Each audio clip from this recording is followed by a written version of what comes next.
Buenas noches a todos. Gracias, Tere, por ayudarnos con este caso. Gracias, chicos, porque este caso es súper interesante. Eh, ya van a hablar un poco del tema, pero es una paciente que llega con hemoptisis y tiene un montón de antecedentes anteriores e ingresa hasta con un diagnóstico de COVID, que después se descartó. Y bueno, fue un manejo multidisciplinario, estuvo involucrada cardiología, medicina interna y neumología. Así es que, Martín, comencemos con la presentación del caso clínico. Perfecto.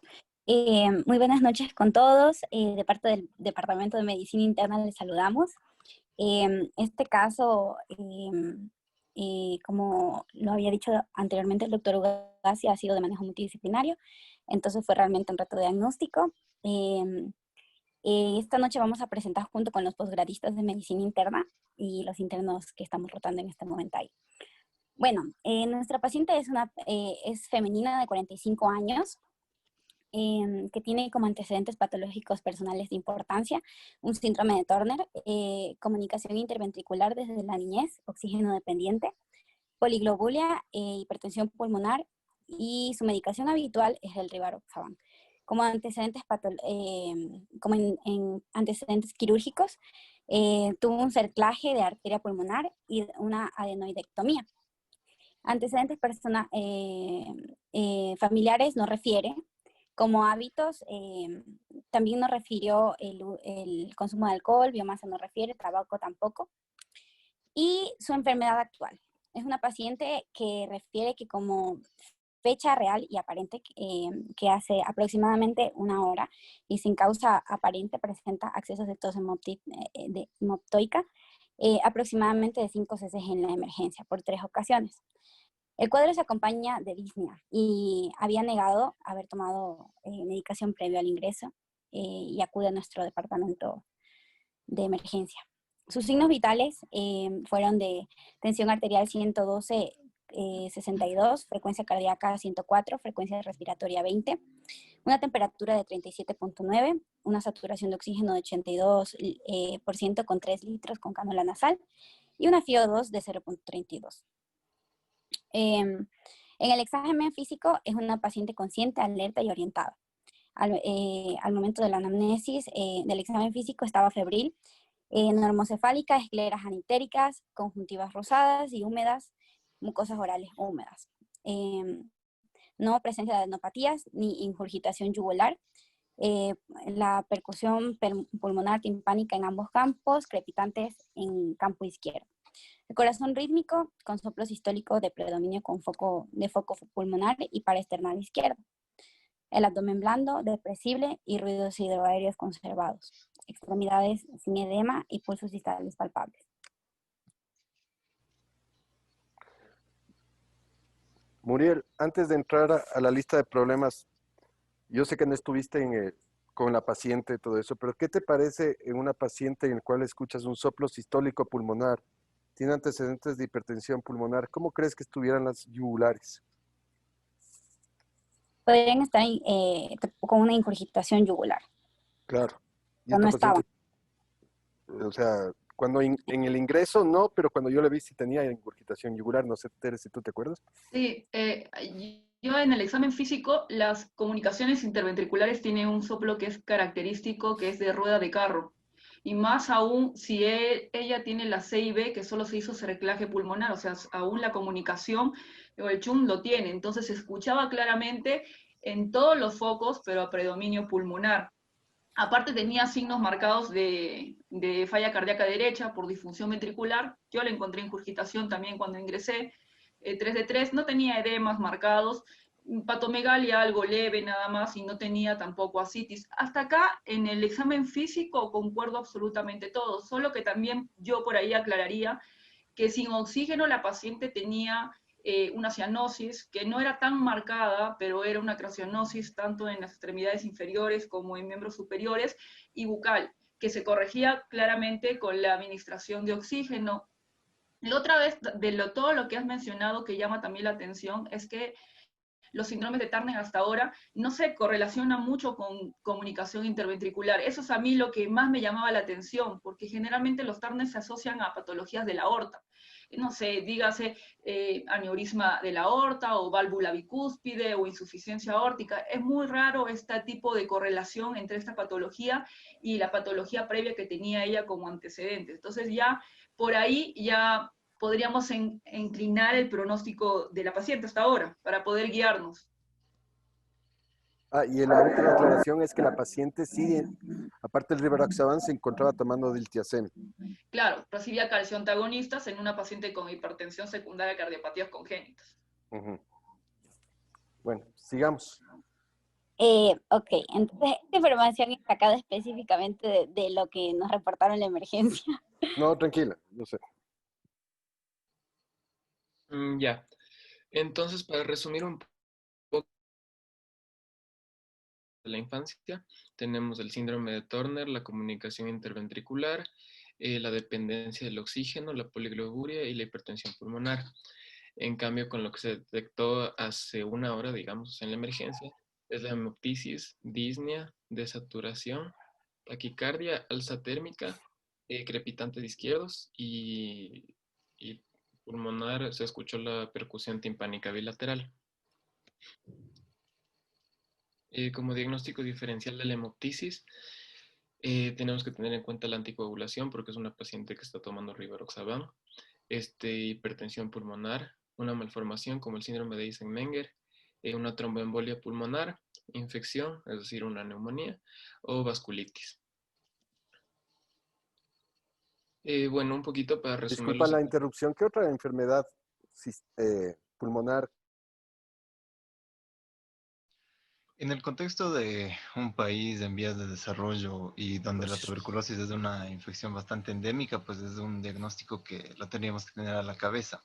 De hecho, hay estudios que lo ponen dentro de los principales diferenciales, cosa que no pasa en los países ya desarrollados, que casi esa enfermedad no existe. Perfecto. Gracias. Ya. Entonces, aquí resumimos un poquito los laboratorios de la paciente. Entonces, a su ingreso, el 27 de agosto, bueno, ella tenía estos laboratorios que podemos ver.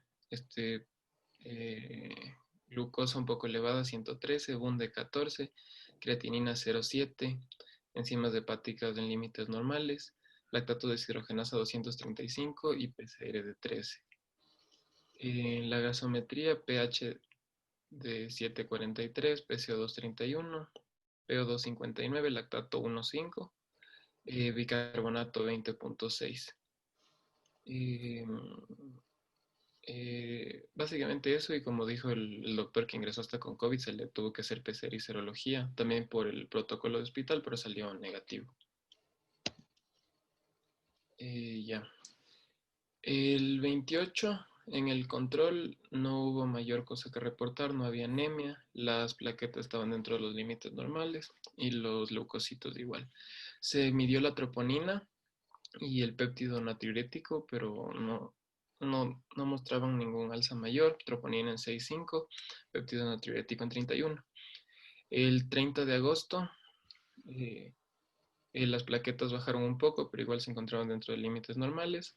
Se realizó una coloración de Gram de la secreción, tenía 3 a 5 leucocitos por campo, no había bacterias, células epiteliales de 0 a 1 por campo. Y bajó el hematocrito, ¿no? Y la hemoglobina en esta paciente. Casi un punto. Casi un punto.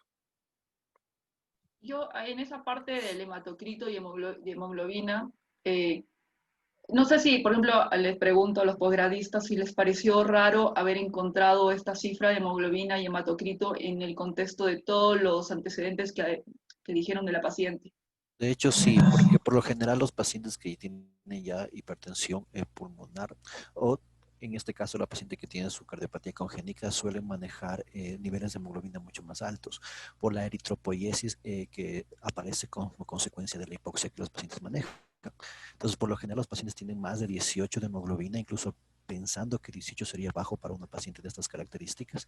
15 o 15,6, que más o menos con lo que ingresa, es realmente bajo para la condición de la paciente. Entonces asumimos que la basal de ella debe ser mucho más alta.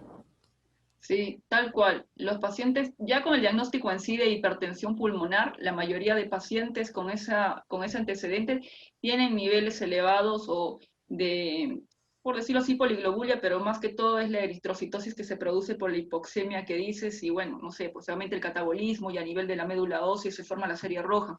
Y esto es el causante generalmente de que muchos eventos o que muchas veces se sospeche o se piense, no, pues el paciente como tiene hiperviscosidad, también y tienen trastornos de coagulación, que por suerte las plaquetas, si no recuerdo, Hernán también tenía el INR, KPTT dentro del rango o tenía alterado. Tenía alterado, pero era por el rivaroxaban seguramente. Porque ellos tienen deficiencias de diferentes factores, 2, 7, 10, y alteran todavía intrínseca y extrínseca totalmente. Entonces, muchos sospechan que no, hay que anticoagular. Entonces, ahí también es un factor de riesgo para el paciente, porque esto no es un tipo de indicación, esto es secundario a su propia patología, es un estado compensatorio a su patología. Y la anticoagulación que venía hasta ahora, en teoría ya seguro lo vamos a ver en tratamiento, pero hasta ahora no tendría indicación, ¿sí? Solamente hasta todos los registros de hipertensión tienen indicación anticoagulación en las idiopáticas. No hay manera de anticoagular las otras formas de hipertensión pulmonar, entonces veamos si ese fue el factor desencadenante hasta ahora.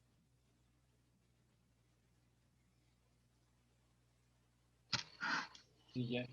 El 30 de agosto se realizó el VAR, pensando en tuberculosis, como dijo el doctor, pero estaba negativo. 31, otra gasometría, el pH estaba limítrofe, tendiendo alcalosis en 7,44, con una PO2 de 58, PSO2 35 y lactato de 0,7. La hemoglobina siguió bajando, ahora en 13, el hematocrito en 42, ya ha bajado 3 puntos de la inicial. Las plaquetas se mantienen. Para el 1 de septiembre, la hemoglobina se reguló un poco más, volvió a 14, pero de todas formas, o sea, para una paciente con poligloburia sigue baja.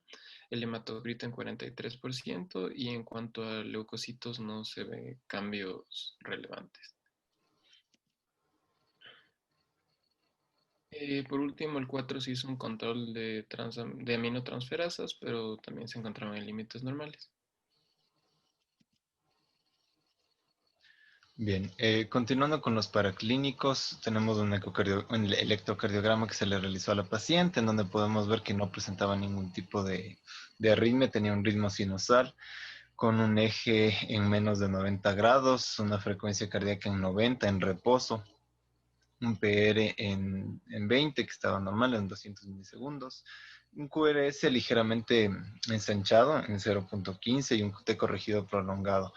Esta imagen que vemos acá, este patrón de despolarización, nos hace pensar en un bloqueo completo de rama derecha con una inversión de la onda P contraria a la imagen del bloqueo, muy sugestivos de aumentos de presiones de cavidades derechas en la paciente. Lo que llama la atención ahí es que esperaríamos encontrar un crecimiento de ventrículo derecho, una hipertrofia. Sin embargo, no, la ODR en B1 no es más de 6 y no cumpliría criterios como para crecimiento de ventrículo derecho. Claro que todo eso deberíamos corroborar también con el ecocardiograma posteriormente. El tema es que si tiene hipertrofia de ventrículo derecho no se puede ver bajo un bloqueo de rama derecha. Entonces, ahí te embarra un poco las aguas, pero este es un electro casi típico de un paciente con hipertensión pulmonar. Lo único por ahí que no concuerda es que el eje siempre es a la derecha y este eje es a la izquierda, ¿no? Con mi imagen de mi bloqueo anterior izquierdo, que a veces se puede asociar o no, pero normalmente siempre es a la derecha con la rama derecha. Y esto que se ve acá, que es lo que mencionaba Martín, es el infra-ST que se ve en la cara anteroseptal, que da como si fuera isquémico, con esas T negativas, medias asimétricas, es típico del paciente cuando ya el ventrículo derecho se ha distendido, ¿sí? Y tiene gran sobrecarga de ventrículo derecho. Esto es cuando la enfermedad ya ha progresado. Por suerte, suelen tener también mala progresión de R en la misma cara, pero en el caso de ella no ha presentado eso, o capaz me embarra lo mismo por la rama derecha que no logro ver, que es lo de abajo, pero esta inversión de las ondas T es característico de la sobrecarga y probablemente de la hipertensión pulmonar que tiene severa y que pues está mal controlada. Bien. El día 27 se le realizó una tomografía de tórax, en donde podemos ver algunas imágenes de vidrio esmerilado, que en este corte casi no se le ve mucho, pero aquí por la periferia se puede ver unas imágenes difusas en vidrio esmerilado. Se ve también una consolidación basal izquierda. Bueno, en esta tampoco se lo logra ver mucho. Se logran ver también imágenes de bronquiectasias y algo de broncograma aéreo. Se lo puede ver mucho más acá. Ahí se lo Acá tenemos la imagen, la consolidación en base izquierda, en imagen en vidrio deslustrado. Podemos ver aquí también en el lóbulo derecho. Podemos ver algo de engrosamiento septal y bronquiectasias también. Se le realizó también un eco abdominal en donde no se hallaron hallazgos patológicos. Algo de colelitiasis, pero sin engrosamiento de paredes. Acá les hago una consulta en la siguiente. ¿Les pareció raro encontrar colelitiasis en este paciente? No, de hecho, o sea, pensamos en una cardiopatía congénita y dentro de las cardiopatías congénitas sabemos que hay aumentos de presiones y podría desarrollar, cuando la presión es importante, un Eisenmenger.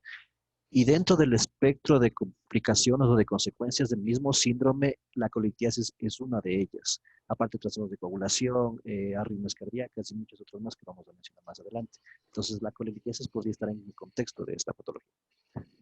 Sí, casi el 40% de los pacientes con hipertensión pulmonar, para su mala suerte porque no toleran cirugías, hacen colelitiasis, por lo mismo que había mencionado antes el doctor Arce, que claro, como aumenta el catabolismo de la hemoglobina, aumenta la bilirrubina no conjugada. Entonces estos pacientes siempre hacen colelitiasis, que en algún momento llegan inclusive a cirugía. Entonces esto no es un hallazgo fortuito. Y la otra es que en la tomografía, algo que también habían puesto que me pareció interesante, pero que no está descrito ahí, es que ellos describieron los signos radiográficos de hipertensión pulmonar. Yo me acuerdo que la arteria pulmonar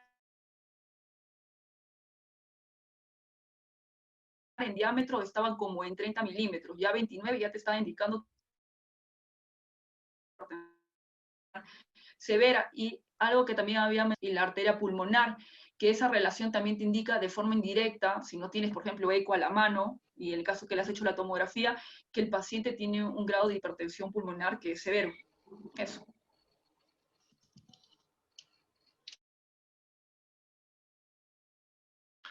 El día 31 se le realizó también una angioterapia de perfusión.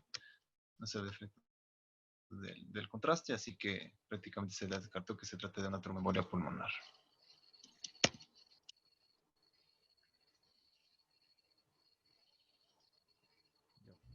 Bueno, en el ecocardiograma nos aportó algunos datos importantes.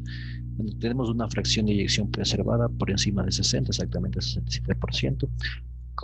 Nos reporta el efecto del tabique interventricular que ya conocíamos, es un defecto grande de más o menos 1.7 centímetros de diámetro. Hay flujo bidireccional, de preferencia de izquierda a derecha, pero ya hay el dato de dirección.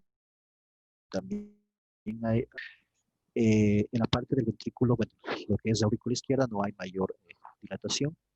En el ventrículo derecho hay sobrecarga de presión y nos reportaba un flujo ya de tipo Eisenmenger, es decir, un aumento de la presión importante del lado derecho del corazón con inversión del shunt y paso de la sangre del lado derecho hacia el lado izquierdo. La presión sistólica de la arteria pulmonar se estima en 69 a 74, que es una presión bastante elevada, ya igualando la presión sistólica, lo que justifica por qué hay la inversión de este shunt. Entonces, en conclusión, tenemos una comunicación interventricular ya conocida con fisiología de Eisenmenger, presiones pulmonares severamente aumentadas y aceleración del flujo pulmonar por el seclaje pulmonar que tiene como antecedente realizado la paciente.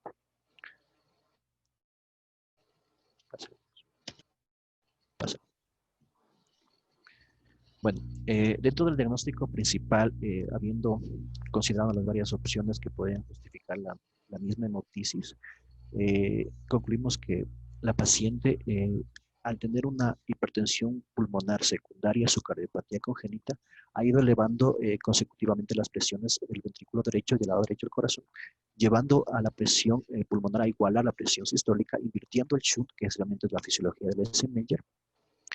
En este caso, la paciente, esto justificaría la disnea que tiene, la desaturación que tiene, y cuando la presión llega a ser tan importante o tan elevada, puede desarrollarse la hemoptisis que tenemos en esta paciente. Aunque no llegó a ser una hemoptisis abundante, sabemos que sí fue anemizante. Al final, la hemoglobina de la paciente fue disminuyendo y creemos que está muy por debajo de los valores que ella maneja adecuadamente. Aparte de los otros diagnósticos que sabemos que tuvo su neumonía con sus epitasias infectadas y su cardiopatía congénita. Y yo creo acá que, o sea, por ejemplo, los pacientes con hipertensión pulmonar siempre tienen 2 o 3 episodios durante su vida de hemoptisis. Por suerte son autolimitadas. Si son severas, hacen muerte súbita inmediata. O sea, no hay manera ni hay forma de poder controlar las hemoptisis masivas en estos pacientes. Pero algo que es llamativo es que siempre hay un gatillante, siempre hay un desencadenante. No es que hacen la hemoptisis por hacerlo. O sea, en este caso, claro, como decía Hernán, ella estaba con medicación con calcio antagonista, probablemente sí, tenía una hipertensión que no estaba tratada, él tenía las resistencias vasculares pulmonares aumentadas y por eso ha podido ser el causante por ruptura bronquial de la hemoptisis. Pero generalmente los gatillantes son neumonías, ¿sí? Y casi los pacientes con hipertensión pulmonar, independientemente de la etiología, el 60% de los pacientes fallecen por internaciones por neumonía. Entonces, por eso, no sé, con nosotros, por ejemplo, en el score o en escala, siempre es la vacuna antineumococo, antiinfluenza, para evitar que el paciente entre estos cuadros de hemoptisis. Entonces, en este caso sería una hemoptisis secundaria, una comunicación interventricular, pero como factor desencadenante o gatillante sería la neumonía que tuvo asociada a la bronquiectasis. Creo que ese fue lo que desencadenó y todo fue en cadena con sus antecedentes. Y además tomar en cuenta que la neumonía es basal izquierda, ¿no es cierto? Y tienes infiltrados derechos. Entonces, viendo retrospectivamente, uno piensa que esos infiltrados basales derechos seguramente era sangre de la paciente. Claro, porque lo que tú ves es lo que sale por la boca, la hemoptisis, pero tiene que subir por la tráquea y, no solo, y va a ir también como una aspiración hacia el lado derecho. Y los infiltrados derechos seguramente eran la hemoptisis, lo cual nos revela que la hemoptisis fue no masiva, pero fue de gran consideración. El doctor Quevedo, pero tuvo diagnóstico de, digamos, una infección pulmonar también. Eso está. Sí, tenía una neumonía basal izquierda. ¿Y eso aislaron la bacteria o no? No se logró aislar la bacteria. Se mandó a Porque cultivar. también otra opción es que los infiltrados sean bilaterales por un germen que cause esto, ¿no? Un estafilo o algo de esto. Aunque, claro, normalmente son más difusos, ¿no? No son tan específicos de coger solo 2 bases. Sí. O sea, uno pensaría en atípicos, pero con una consolidación tan marcada de la base izquierda, sí, por eso se da cobertura para atípicos, pero claro, seguramente el sitio de sangrado también fue izquierdo. Y la sangre puede parecer en la tomografía, puede parecer probablemente pus. Ya. Gracias, doctor. Recordar que la paciente también venía anticoagulada y aunque no fue la causa, también fue un coadyuvante para que desarrollara la hemoptisis. Y más adelante vamos a revisar si se deben anticoagular este tipo de pacientes. En general, la paciente recibió inicialmente piscina subbactam, posteriormente recibió levofloxacino, algo de omeprazol y cotripron nada más. Y el tratamiento específico ya para su hipertensión pulmonar estuvo a cargo de cardiología, recibió oxígeno suplementario. Recuerda que esta paciente igual recibió oxígeno domiciliario ya previamente al ingreso, recibió macicentasa y una filidoradina que vamos a explicar más adelante cuando vemos el tratamiento de la patología, porque está justificado en este caso. Pasemos. Entonces, se refirió en general un proceso infeccioso, unas bronquiectasias son infectadas con la neumonía aquí en la comunidad, justificados por la tomografía que encontramos. Recibía antibiótico-terapia, el beta-lactámico y la quinolona respiratoria, posterior a lo cual la paciente dejó de estar febril, mejoró su estado general, no había signos de SIR. También la mecánica respiratoria fue muy buena después de eso. Se consideró en general que la hemoptisis fue consecuencia de la hipertensión pulmonar que tiene como desencadenada por su cardiopatía congénita, y en este caso, lo que nos explicó la doctora, que el gatillazo en este caso fue la infección respiratoria sobreñata. Pasemos. Bien, entonces, bueno, vamos a hacer una revisión de la literatura. Hemoptisis. Comencemos definiéndola. ¿Qué es la hemoptisis?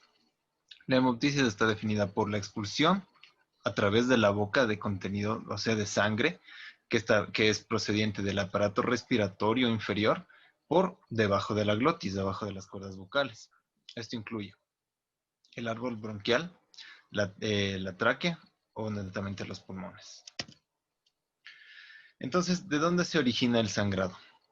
Hay que recordar que fisiológicamente los pulmones tienen dos tipos de circulación: la circulación pulmonar y la circulación bronquial. Los responsables de la circulación bronquial son las arterias bronquiales.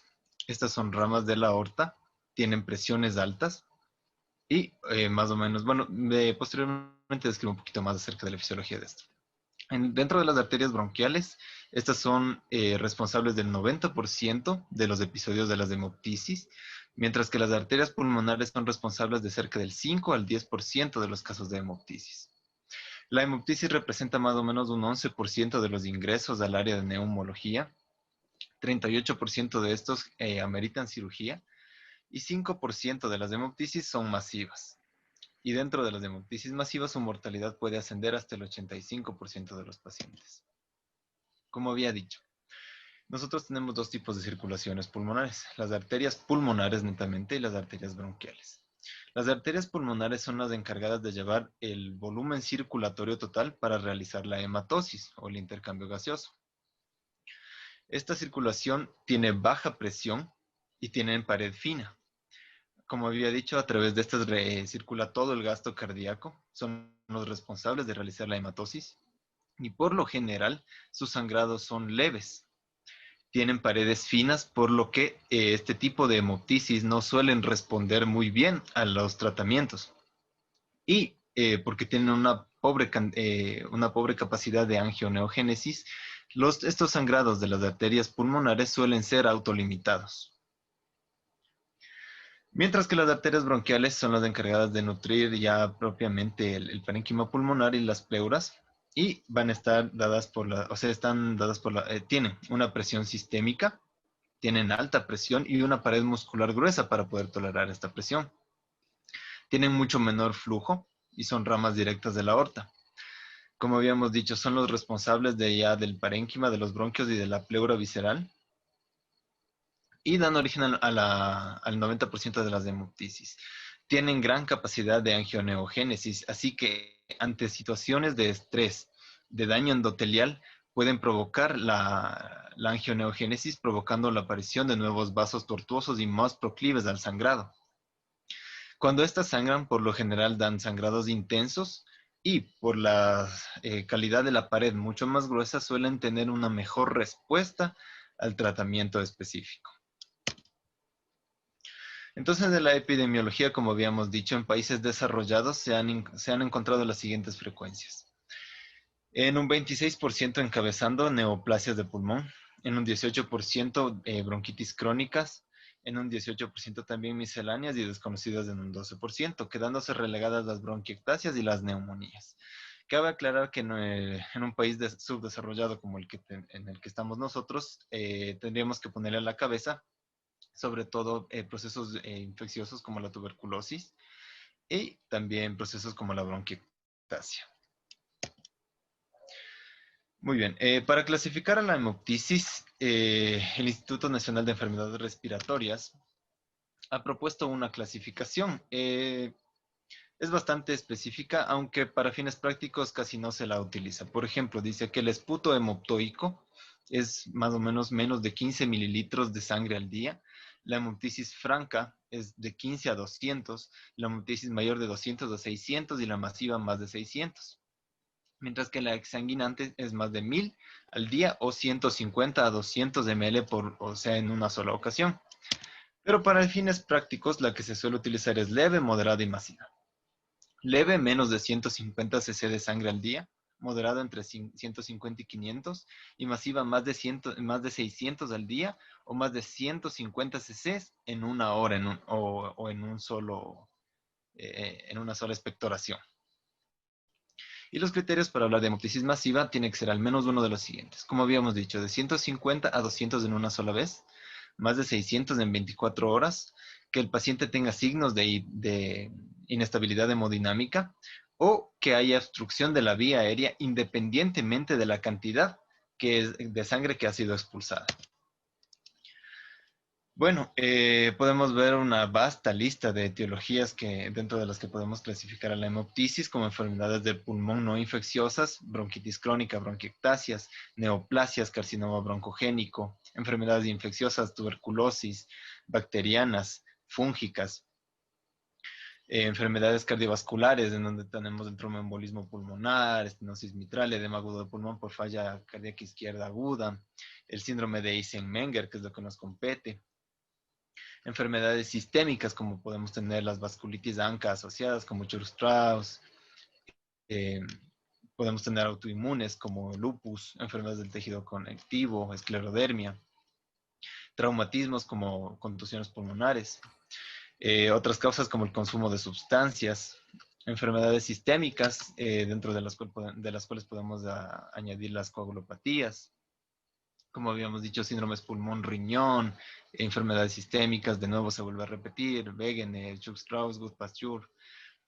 Dentro de las iatrogénicas, después de procedimientos en los que se haya realizado alguna broncoscopía o lavado bronquial, con alguna lesión de las paredes, y como habíamos dicho, enfermedades hematológicas. Dentro de esto, es importante un poquito también intentar dirigir la anamnesis, para ver si nos puede orientar hacia la etiología que tiene la hemoptisis. Entonces, si en antecedentes el paciente tuvo el antecedente de haberse realizado un procedimiento como una broncoscopía, pues nos orienta que esa pudo haber sido la etiología del sangrado. Si tiene un importante consumo de tabaco, pues podría hacernos sospechar en un carcinoma broncogénico, sumado a quizá algún tipo de sintomatología añadida. Si es que hay una neo ya diagnosticada, podríamos sospechar en una neoplasia metastásica que sangró. Bueno, pues si hay una cardiopatía ya diagnosticada, si es que hay un trauma reciente, procedimiento reciente, como habíamos dicho, o factores de riesgo para la broncoaspiración, que nos daría pensar en abscesos pulmonares o aspiración de cuerpos extraños. Si la expectoración, además de sanguinolenta, es purulenta, nos hace pensar en que posiblemente se trate de una bronquiectasia, neumonías o abscesos. Si es que el paciente presenta el dolor pleurítico, podría hacernos sospechar en neumonías o embolismo pulmonar. Si es que el paciente presenta disnea paroxística nocturna que evoluciona a ortopnea, nos hace pensar en falla ventricular izquierda o una estenosis mitral aguda. Si es que el paciente presenta fiebre, podría hacernos pensar en un proceso infeccioso como neumonía o abscesos pulmonares. Si hay pérdida de peso, como habíamos dicho, por ejemplo en carcinoma broncogénico, otras neoplasias, podría también añadirse aquí tuberculosis. Dentro de los signos, si es que hay estertores, pues podríamos pensar en neumonías también. Sibilancias o disminución de los ruidos respiratorios en carcinoma broncogénico o cuerpos extraños. Si hay frote pleural en neumonías o embolismos pulmonares, si hay galope o tercer ruido cardíaco en falla ventricular izquierda, y si hay un soplo diastólico igual en una estenosis mitral. Entonces, ¿qué es lo importante en una hemoptisis? Lo importante es la estratificación de la gravedad. Aquí es imprescindible la cuantificación de la sangre para determinar el diagnóstico y tratamiento. Sin embargo, esto ocasiona un problema, porque muchas veces el volumen expectorado no es el volumen que ha sangrado realmente, ya que la sangre puede ser deglutida, puede desviarse al árbol bronquial contralateral o puede simplemente no ser expectorada. Recordemos que los receptores de la tos en el árbol, en el árbol respiratorio superior, en la tráquea y en los bronquios son mucho más abundantes de lo que son en los alveolos. Entonces una hemoptisis netamente alveolar quizá no se pueda manifestar de una manera tan obvia. Entonces la Sociedad Española de Neumología y Cirugía del Tórax propuso básicamente dos para dividir el manejo. la hemoptisis amenazante y la hemoptisis no amenazante. ¿Qué es la hemoptisis amenazante? Es una hemoptisis que representa un riesgo para la vida porque básicamente se asfixia el paciente. Esto puede depender del volumen total, como ya habíamos dicho, de la velocidad de la instalación, de la velocidad con la que el paciente esté sangrando, de la reserva cardiovascular del paciente, porque no es igual que esto ocurra en un paciente relativamente sano a que en un paciente con una insuficiencia cardíaca bastante comprometido, y de la repercusión cardiovascular y respiratoria que presente el paciente. Entonces, bueno, para orientar al diagnóstico, pues podemos pedir algo de paraclínicos. En la biometría hemática, normalmente la hemoptisis no suele anemizar al paciente, no suele generar una anemia aguda, pero como vemos en nuestro paciente, pues ocurrió.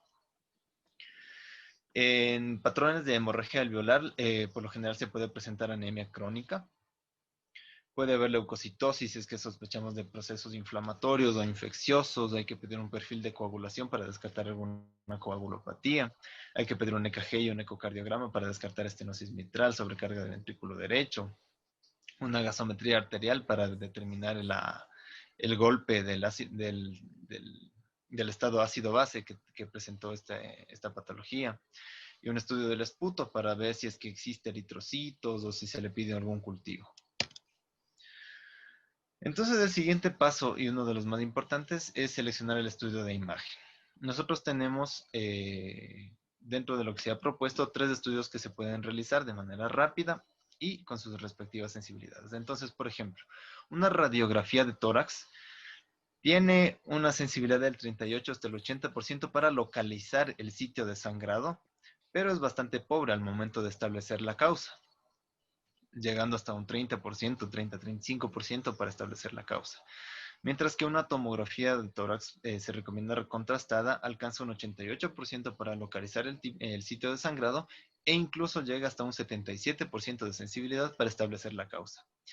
Mientras que la broncoscopía puede localizar el sangrado hasta en un 93%, pero este es un método bastante pobre, incluso menor que la radiografía para establecer la causa. Se utiliza más con fines de tratamiento. Dentro de los patrones radiológicos, también nosotros podríamos orientarnos hacia cuál fue la causa de la hemoptisis. Por ejemplo, si es que el paciente presenta una atelectasia, podríamos sospechar en que se trate de una tuberculosis pulmonar, de un carcinoma de pulmón, de un edema bronquial o bronquiectasias localizadas. Si es que el paciente presenta patrón alveolar localizado, podríamos hablar de una neumonía bacteriana, de tuberculosis pulmonar o de una TEP. Si es que el paciente presenta un patrón alveolar difuso, podríamos hablar también nosotros de una neumonía, de una tuberculosis pulmonar, de una hemorragia alveolar. Si es que presenta cavitaciones, nos orientamos más hacia tuberculosis, un CA de pulmón, un absceso o enfermedades micóticas. Si es que tiene un nódulo patológico, podríamos nosotros hablar de carcinoma pulmonar. Si es que tiene, igual podríamos hablar de quistes, de granulomatosis de Wegener. Mientras que si es que tiene un derrame pleural, podríamos hablar igual de neoplasias, de tromboembolismo pulmonar o de neumonías. Entonces aquí tenemos la observación de algunos de estos patrones. Hacia la izquierda tenemos nosotros una hemorragia alveolar localizada, donde vemos un patrón en vidrio esmerilado. Acá nosotros tenemos un nódulo pulmonar espiculado con varias proyecciones que casi en la radiografía no se le logra ver. Más abajo nosotros tenemos una cavitación en la que nosotros podemos observar.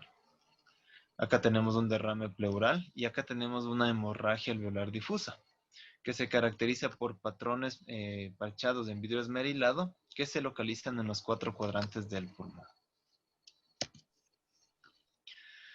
Entonces, una aproximación en base a los hallazgos radiológicos podría ser de la siguiente manera. Si la radiografía es normal y fue un único episodio, pues probablemente se trate de una bronquitis aguda o de un tromboembolismo pulmonar. Si estos episodios se vuelven recurrentes, puede sospecharse bronquiectasias en una hemoptisis catamenial, en una malformación arteriovenosa, en cáncer o en tumores carcinoides. Y si es que tiene factores de riesgo para cáncer, se solicitan más estudios. Si es que en la radiografía inicial se observa consolidación, se puede sospechar en una neumonía, en tuberculosis o en tromboembolismo pulmonar. Si es que tiene nódulos o masas, si es que es único, pues nos orienta que puede ser un cáncer broncogénico, un carcinoma broncogénico o un adenocarcinoma. Mientras que si es que es múltiple, puede tratarse de una metástasis, de una granulomatosis, tuberculosis. Si es que tiene opacidades difusas, podría tratarse de una hemorragia alveolar difusa, edema pulmonar, hemosiderosis. Mientras que si es que tiene cavernas, nos hace sospechar en tuberculosis, aspergilosis o micetomas. Entonces, continuando con las pruebas diagnósticas, la que tenía mayor sensibilidad y especificidad era la angiotomografía de multidetección. Es un estudio de imagen no invasivo que identifica correctamente la presencia, el origen, el número y el trayecto de las arterias torácicas y bronquiales y no bronquiales que pueden estar afectadas. De este modo se logra localizar el origen del sangrado hasta un 88% de los casos. En algunos artículos se describe que la angiotomografía de multidetección ha sustituido a la arteriografía como método de diagnóstico, debido a que la arteriografía se realiza únicamente como procedimiento previo a la embolización de las arterias patológicas detectadas ya previamente con la angiotomografía, y si el sangrado persiste después de la broncoscopía. Sin embargo, en los pacientes hemodinámicamente inestables se puede realizar directamente la arteriografía sin angiotomografía previa, puesto que es un poco difícil llevar al paciente al tomógrafo si es que éste se encuentra inestable. La broncoscopía, en cambio, cumple una triple misión. Ubicar el origen del sangrado, que como habíamos dicho es bastante específico y sensible, identificar la causa, lo cual muchas veces no se logra hacer mediante este método, y controlar, a veces de manera transitoria, la fuente de sangrado. Se recomienda llevarla a cabo con el sangrado activo o en las 48 horas siguientes a la hemoptisis para poder localizar el sangrado. Entonces aquí tenemos un algoritmo de aproximación en el que podemos ver las siguientes cosas. En una hemoptisis masiva se piden los complementarios, como habíamos dicho. De hecho se tiene que corregir la oxigenación, dependiendo de la estabilidad hemodinámica del paciente y del compromiso, puede ser esta invasiva o no invasiva, y se tiene que corregir la coagulación. Entonces, si es que se sospecha de un tromboembolismo pulmonar, o si es que el paciente tiene algún signo de trombosis venosa profunda, pues eso es una TEP hasta que se diga lo contrario, y se tiene que hacer una angiotomografía. Si el paciente está estable, se puede realizar la angiotomografía y una broncoscopía. Si es que se llega al diagnóstico etiológico, pues se trata la etiología y se espera que el sangrado ceda. Si es que no se llega a la etiología, entonces nosotros podríamos realizar una arteriografía. O de igual modo, si es que el diagnóstico ya está identificado, se trata la etiología, pero la hemoptisis persiste, se realiza una arteriografía con miras a realizar una embolización posterior. Si el paciente está inestable, pues se puede proceder a realizar una intubación, que puede ser bronquioselectiva, dependiendo de qué lado esté el compromiso. Si es que no se localiza el lugar de sangrado, pues se procede a hacer una arteriografía. Si en la arteriografía el sangrado no se localiza, puede manejarse de manera conservadora, esperando que cese el sangrado. Si es que en la arteriografía sí se localiza el sangrado, entonces se puede proceder a una embolización bronquial, con lo que se espera que se dé el sangrado. Pero si persiste la hemoptisis, se tiene ya que valorar y realizar una cirugía. Si es que el paciente está inestable, se realiza la intubación, la broncoscopía, se localiza el lugar del sangrado, se le puede hacer lavados con suero fisiológico frío, adrenalina o taponamiento directamente. Entonces aquí se puede igual localizar el sangrado e igual se siguen los mismos pasos. Si es que se localiza y se controla, pues no hay mucho problema, se espera hacer un manejo conservador, o si no, se procede a hacer una embolización o valorar la cirugía dependiendo. Acá tenemos también otro algoritmo, según el tipo de sangrado igual. Amenazante. Bueno, vamos con una no amenazante, que es un poco más fácil. Si es de causa conocida, pues se tratan con medidas generales y se le maneja la etiología. Si es que no es de causa conocida, se hace una angiotomografía igual. Si es que no se llega al diagnóstico, se tiene que hacer una broncoscopía para posteriormente hacer una arteriografía si es que no se logra identificar. Si es que sí se da el diagnóstico, se da el tratamiento específico. En la hemoptisis amenazante, si es que el paciente está estable, se lanza igual una angiotomografía, donde se espera ver las arterias patológicas. Si es que no se logra ver, se procede a hacer igual una arteriografía y una embolización. Si se controla, pues tratamiento específico. Si no se controla, se puede hacer una reembolización o el paciente va a cirugía. Si el paciente presenta una hemoptisis amenazante y está inestable, se procede a hacer una broncoscopía y posterior a ello, si es que se logra controlar el sangrado o identificar, pues se podría pensar en hacer una angiotomografía posterior o una arteriografía para igual con miras a la embolización o al manejo conservador. Entonces, en el manejo. En una hemoptisis leve, pues algunas guías recomiendan que se puede manejar de manera ambulatoria. Se recomienda reposo relativo, abstinencia del hábito tabáquico y sí existe algo de evidencia en cuanto a la prescripción de antitusígenos. Si es que se sospecha de que el gatillante fue una infección, pues se le trata con los antibióticos pertinentes. En una hemoptisis moderada, pues se le da ingreso hospitalario, se le da reposo absoluto con un decúbito ipsilateral al origen del sangrado, para evitar de que el árbol bronquial que está sano se inunde de la sangre del que está enfermo. Se prefiere evitar alimentar al paciente para poder realizar los procedimientos diagnósticos necesarios. Se cuantifica el sangrado y se le suplementa el oxígeno de ser necesario. En una hemoptisis masiva, pues hay que asegurar la permeabilidad de la vía aérea. Se tiene que estabilizar la hemodinamia del paciente. Se tiene que sí o sí, por lo menos aunque sea de manera transitoria, localizar y detener el sangrado, ¿no?, a causa de la hemoptisis que lo esté desencadenando. Como habíamos dicho, el primer paso es la localización del sangrado, mediante broncoscopía con un canal de aspiración amplio, con un tubo endotraqueal amplio para poder hacer la broncoscopía a través del tubo endotraqueal. Si es que es posible, se debe priorizar la intubación selectiva del pulmón sano.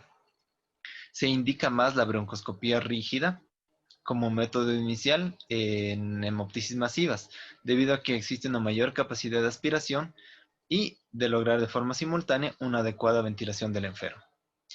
Cuando existe sangrado activo, se recomienda realizar una broncoscopía bajo anestesia general o al menos una sedación del paciente. Entonces, en el tratamiento, en el tratamiento tópico se tiene que priorizar una vasoconstricción local, que se puede hacer con lavado de suero fisiológico frío o a través de la instilación tópica de adrenalina diluida, con aspiraciones repetidas de la sangre que se vaya localizando a lo largo del árbol bronquial. Se puede hacer también un taponamiento de la luz bronquial con la punta del fibrobroncoscopio. Aspirando, igual se tiene que realizar una aspiración continua a fin de provocar un colapso distal y así detener el sangrado. Se puede bloquear la luz bronquial mediante un catéter igual con un Fogarty. Se puede hacer la instalación bronquial a través del broncoscopio con sustancias de efectos tópicos procoagulantes como la trombina. Se puede hacer braquiterapia, que produce una fibrosis cicatricial, y la fotocoagulación con láser. O se puede colocar un tubo de doble luz que permita la ventilación del pulmón no comprometido por el sangrado. Como habíamos dicho, la arteriografía bronquial cumple una doble función también. Mostrar el origen de la hemorragia mediante signos indirectos, como lo son la extravasación del contraste, trombosis aguda o sea, falta del llegue del contraste por una trombosis de la arteria bronquial, o signos indirectos como la hipervascularización, shunts broncopulmonares o aneurismas bronquiales. Y la doble función era esa, identificar y permitir la embolización de los vasos. El tratamiento quirúrgico está indicado cuando la hemoptisis, cuando la enfermedad puede ser muy localizada y de hecho este modo se puede resecar y de ese modo pues se elimina ya prácticamente la causa de la hemoptisis, o no hay un tratamiento médico alternativo, y si no tienen tampoco una contraindicación de cirugía. La cirugía es recomendable en pacientes con hemoptisis masiva causada por lesión vascular, torácica o malformaciones arteriovenosas. Por lo que habíamos explicado, no es una lesión localizada que se puede realizar, resecar mediante una lobectomía. Ahora, en cuanto al ácido tranexámico, no hay evidencia contundente en cuanto a la administración. Sin embargo, en algunos estudios se ha demostrado que al menos no hay complicaciones protrombóticas, y en otros estudios se ha demostrado en la que sí disminuye la mortalidad en los pacientes hospitalizados con hemoptisis, y en el grupo control que se le colocó el ácido tranexámico. No he encontrado bibliografía en la que describan qué se prefiere, si inhalado o inyectable. En realidad, el estudio analizó ambos y pues el resultado fue básicamente igual.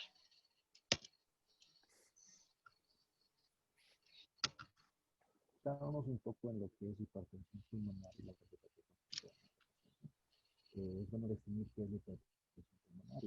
La hipertensión pulmonar es el aumento de las resistencias vasculares a nivel de la arterial y de nuestro pulmonar. Yanel, no se te escucha nada. Si por favor puedes acercarte y alzar el micrófono. Perdón. Tal vez ahí. Sí, esto es mejor. Bueno, se define la hipertensión arterial pulmonar como el aumento de las resistencias vasculares pulmonares. En este caso tenemos una presión arterial pulmonar mayor de 25 en reposo. El gol estándar para poder medir la presión pulmonar es el cateterismo cardíaco derecho. Los valores normales de la presión pulmonar deben ser menos de 20, entre 20 y 24 se conocen como valores borderline.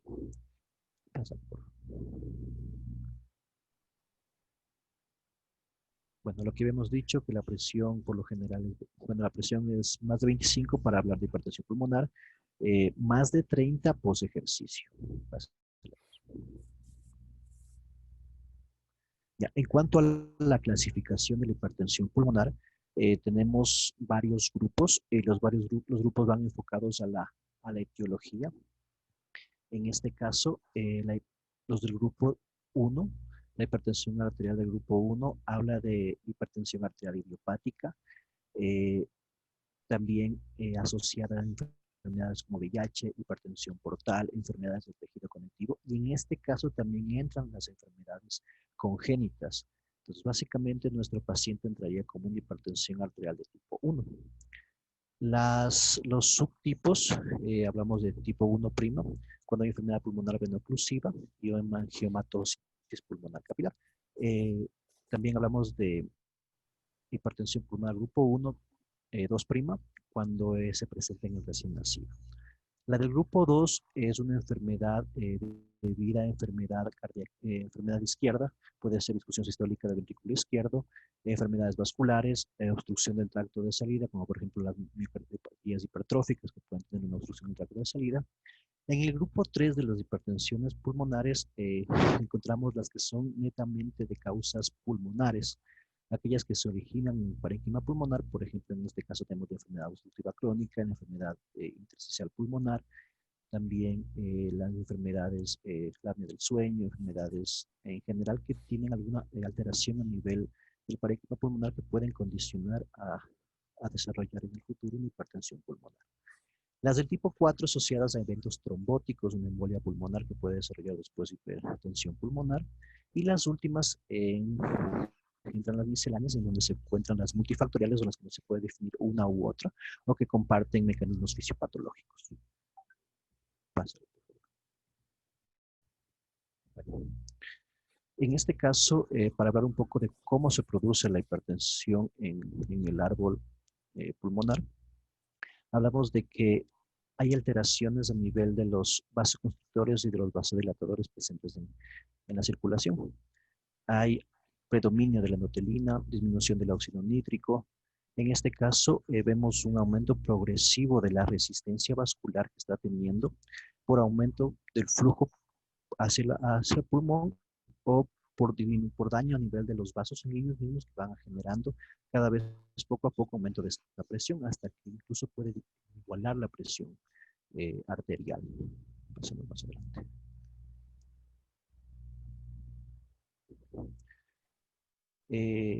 Vamos a profundizar un poco más en la cardiopatía congénita, pero para hablar generalmente de los síntomas que pueden presentar estos pacientes, presentan disnea, que puede ser de manera progresiva hasta muy incapacitante. Los pacientes pueden desarrollar síncope, dolores precordiales, signos de falla derecha cuando ya desarrollan un coro pulmonar. Por ejemplo, cuando empieza el daño pulmonar primero, la hipertensión pulmonar, y como consecuencia de eso, aumentan las cargas del ventrículo derecho y desarrolla un coro pulmonar, o sea, signos de falla derecha.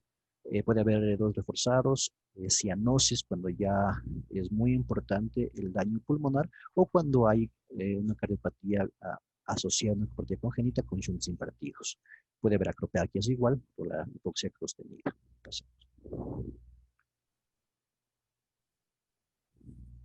Bueno, dentro de los complementarios, nos podemos ayudar con algunos exámenes, primero los más sencillos que están más disponibles, como es el electrocardiograma y la radiografía. Dentro del electrocardiograma buscamos signos de crecimiento del ventrículo derecho. Podemos tener también el eje rotado hacia la derecha, crecimiento auricular derecho, pes pulmonares en este caso, o igual, los bloqueos de rama derecha. Dentro de la radiografía de tórax vemos alteración en la dilatación de la arteria pulmonar, los hilios los encontramos igual engrosados.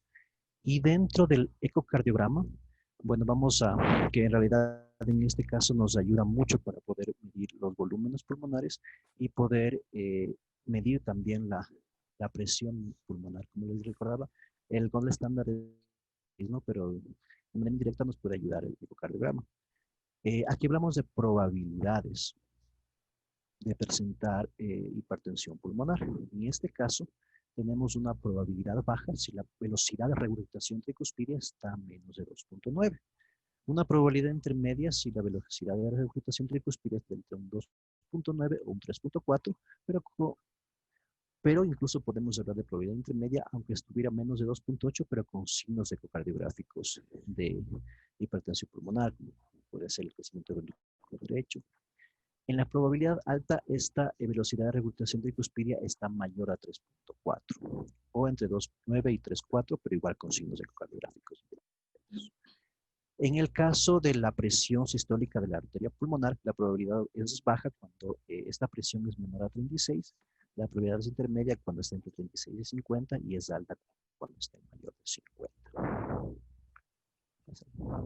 Aquí me gustaría acotar algo. Hubo un estudio reciente en el que se desaconsejaba utilizar como primera paso diagnóstico la PSAP, porque había muchas variaciones, tanto así que en el estudio lo ponía que podía ser más menos 15.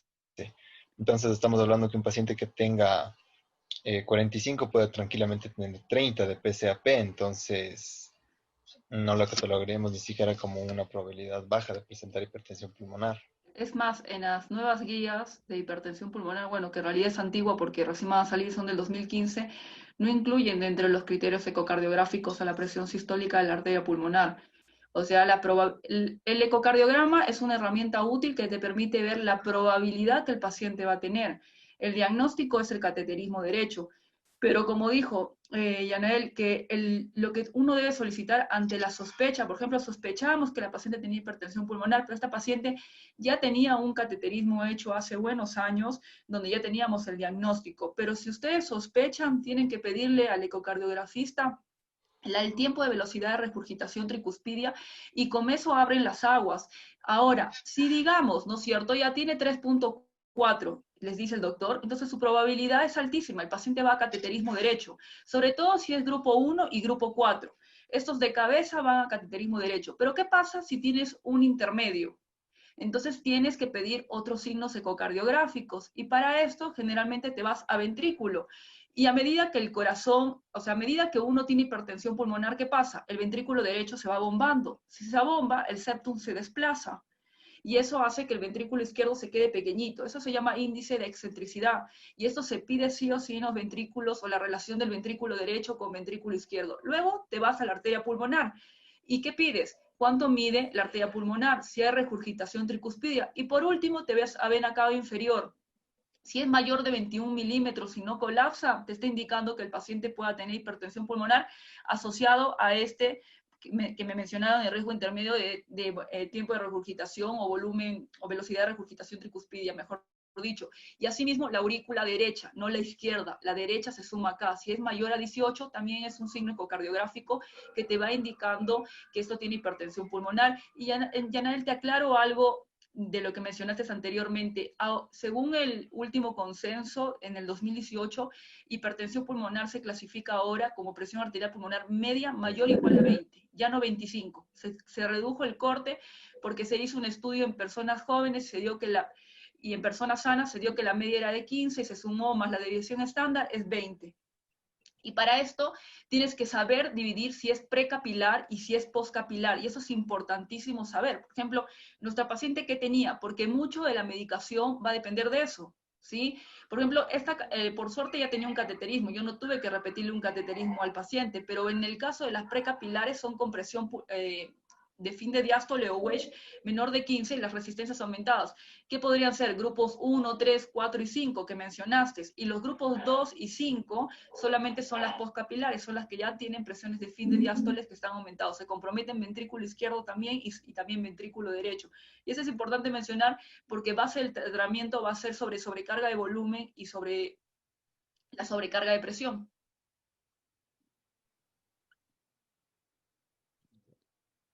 Gracias, doctor. Sigamos. Bueno, el cateterismo cardíaco que ya nos dijo la doctora. No se te escucha, Yanael, por favor. El cateterismo cardíaco, que como nos mencionó la doctora, ya nos permite medir directamente la presión pulmonar. En este caso nos permite diferenciar, como decíamos, en presión precapilar o postcapilar. También nos ayuda a poder diferenciar o encontrar cardiopatías congénitas y también ver la parte funcional en conjunto del ventrículo derecho. En este caso, hablamos de una presión precapilar cuando esta presión es menos de 15 miligramos por mercurio. Pásale.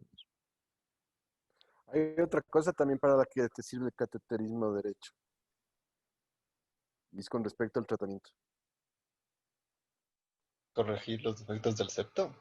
No, porque si inyectas adenosina y la presión Ah, ya es para baja. ver la respuesta a los calcioantagonistas. Exacto. Yo aclaro algo acá, en esta parte de acá. El test de vasorreactividad, que es respuesta a los calcioantagonistas, solamente debe hacerse en pacientes con hipertensión idiopática, hereditaria o asociadas a drogas. Los otros pacientes en todos los estudios han demostrado no responder a estos fármacos, entonces darle calcioantagonistas, por ejemplo, en el caso de nuestra paciente, o sea, no tiene ningún tipo de beneficio a largo plazo ni a corto plazo tampoco. Solamente en esos grupos de pacientes es que esté indicado el test de vasorreactividad que mencionaba Hernán.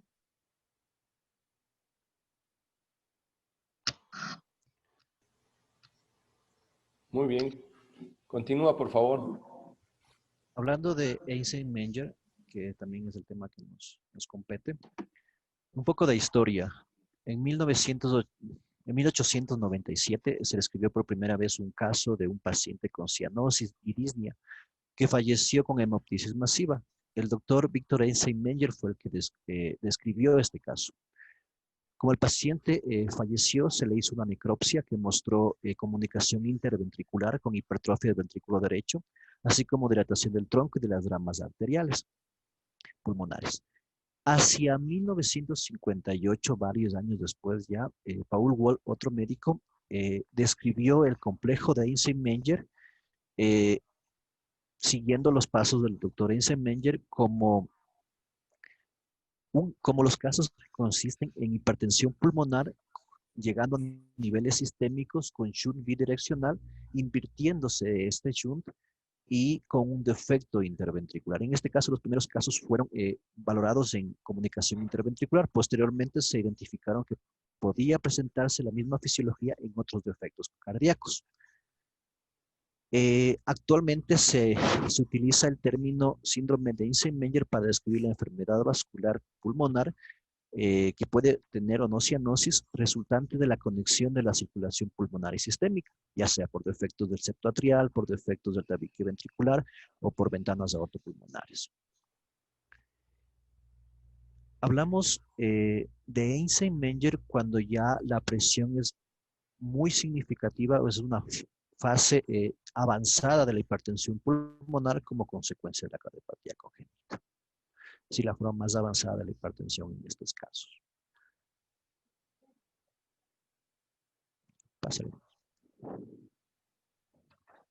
Bueno, dentro de los defectos que podemos conocer que puedan producir este síndrome, como ya mencioné algunos, tenemos la comunicación interventricular cuando es importante, en alrededor del 23%, comunicación interauricular, transposición de grandes vasos, también tenemos persistencia del conducto arterioso, del tronco arterioso y los síndromes raros también.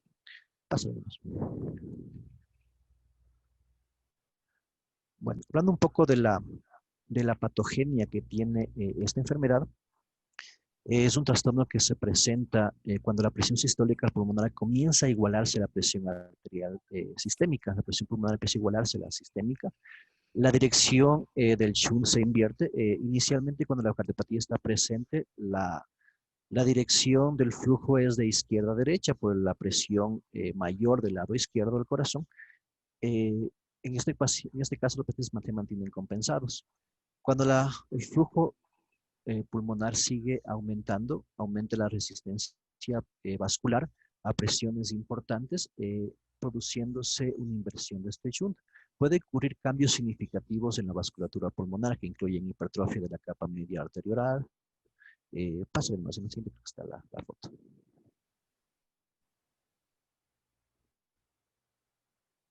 La siguiente. Ya, ahí.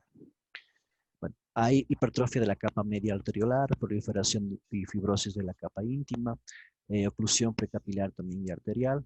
Aquí los cambios pueden ser todavía reversibles en una fase inicial, pero si la enfermedad progresa, se desencadenan lesiones plexiformes y también arteritis de las arterias, lo cual ya llega a producir irreversibilidad.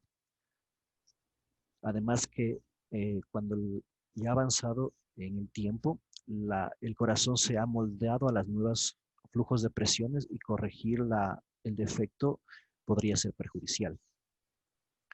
Pásale nomás.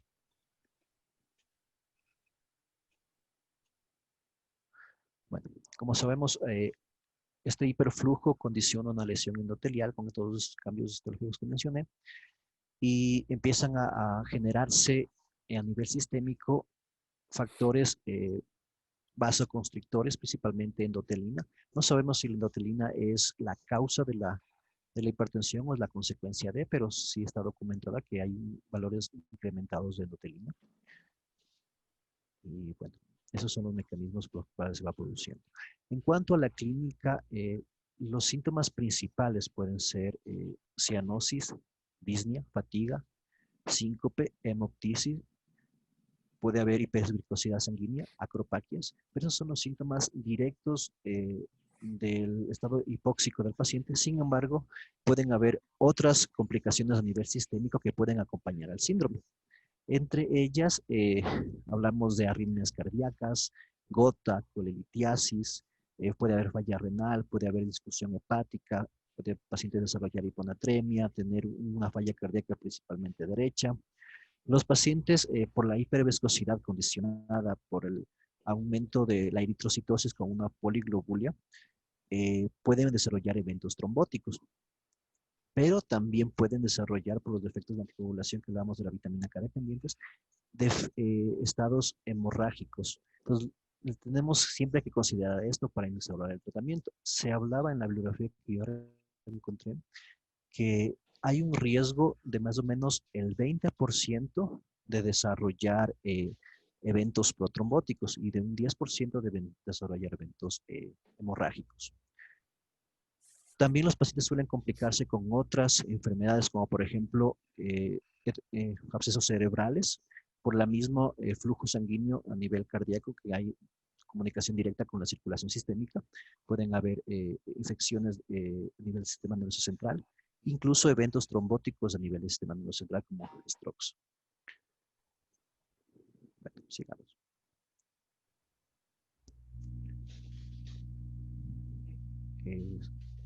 Creo que atrás, no más atrás.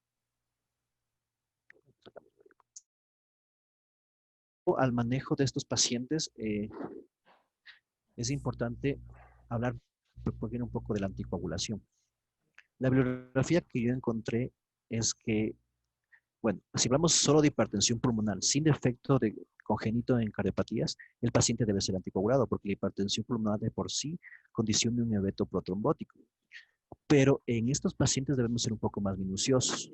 Recordemos que también pueden haber eventos hemorrágicos. Incluso si vamos al primer caso del paciente que fue descrito por primera vez, se murió con una hemoptisis masiva. Lo que dicen las guías es que el paciente con hipertensión pulmonar que tiene un defecto congénito, como Eisenmenger, debe anticoagularse cuando tiene otra razón que lo justifique. Es decir, tiene una arritmia cardíaca, tiene trombos documentados en las venas pulmonares o ha tenido algún evento, una embolia pulmonar previa, etc. Si tenemos otra condición que justifique la anticoagulación aparte de la misma hipertensión, ahí está justificada la anticoagulación, si no, no. Y obviamente si el paciente no tiene riesgo de desarrollar hemoptisis masiva. En nuestro caso, Yanael, ahí te aclaro un poquito de lo que mencionabas. No todas las hipertensiones pulmonares se anticoagulan. Yo sé que la fisiopatología es un poco ahí confusa porque, claro, todos producen vasoconstricción y trombosis in situ. Y esto dirías, bueno, ¿por qué no anticoagulo todas las formas de hipertensión pulmonar si la fisiopatología para todos prácticamente vienen por el mismo camino? El tema es que ya se han hecho estudios de anticoagulación en grupo 2, 3, 4 y 5 y estos grupos se han demostrado que no tienen ningún beneficio, al contrario, han tenido efectos de hemoptisis o algún otro tipo de hemorragias que no han tenido ningún efecto en sí beneficioso. Entonces, el único grupo que se anticoagula y dentro del único grupo, el 1, es la idiopática. La idiopática es la única que te va a producir trombosis in situ. Ni siquiera las otras asociadas a cardiopatía congénitas deben ser anticoaguladas. Ahora, lo que mencionabas, el Eisenmenger sí tiene alto riesgo de que el paciente haga trombosis. Sí, ¿cuánto es el porcentaje? 25%. Pero ¿cuánto es el porcentaje de que haga hemorragia? 46%. Entonces, si pones a la balanza, dices, pues, ¿qué es lo que debo hacer? ¿Lo anticoagulo o no lo anticoagulo? Nosotros normalmente no anticoagulamos a los Eisenmenger, y más aún, bueno, si tuvieron este episodio emotivo, por más leve que haya sido en el paciente.